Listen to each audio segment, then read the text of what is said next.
నమస్కారం అందరికి.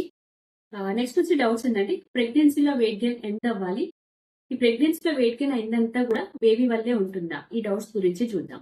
యూజువల్ గా ప్రెగ్నెన్సీలో వెయిట్ గెయిన్ అనేది వాళ్ళకు ఉన్నటువంటి BMI అంటే బాడీ మాస్ ఇండెక్స్ పైన డిపెండ్ అయి ఉంటుంది.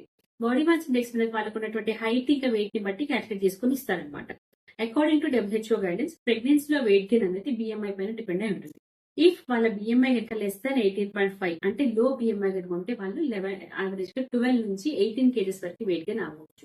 అదేవిధంగా నార్మల్ BMI అంటే 18.5 నుంచి 24.9 వరకు అంటే నార్మల్ BMI వీళ్ళు 11 kgs నుంచి 16.5 kgs వరకు కూడా వెయిట్ గెయిన్ అవ్వచ్చు. అలా కాకుండా వీళ్ళ BMI అనేది 25 నుంచి 29.9 కనుకుంటే వీళ్ళు కొద్దిగా ఓవర్ వెయిట్ ఉన్నట్టు. సో వీళ్ళు యూజువల్గా ఏంటంటే 7 నుంచి 11 kgs వరకు వెయిట్ గెయిన్ అవ్వచ్చు. అలా కాకుండా వాళ్ళ BMI అనేది కొద్దిగా ఒబేస్ అంటే ఇంకా ఎక్కువ మోర్ దాన్ 30 కనుకుంటే వాళ్ళ వెయిట్ గెయిన్ అనేది 5 to 9 kgs వరకే ఉండాలి. ఇదనమాట. సో ఒకవేళ ఈ ప్రెగ్నెన్సీ వెయిట్ అంతా కూడా బేబీ వల్లే అని చెప్పేసి కాదు. సో ప్రెగ్నెన్సీ వెయిట్ గెయిన్ అనేది బేబీ వల్లే ఉంటుంది, వాటితో పాటుగా వేరే వాటి వల్ల కూడా ఉంటుంది. అవేంటో నెక్స్ట్ వీడియోలో చూద్దాం. Thank you.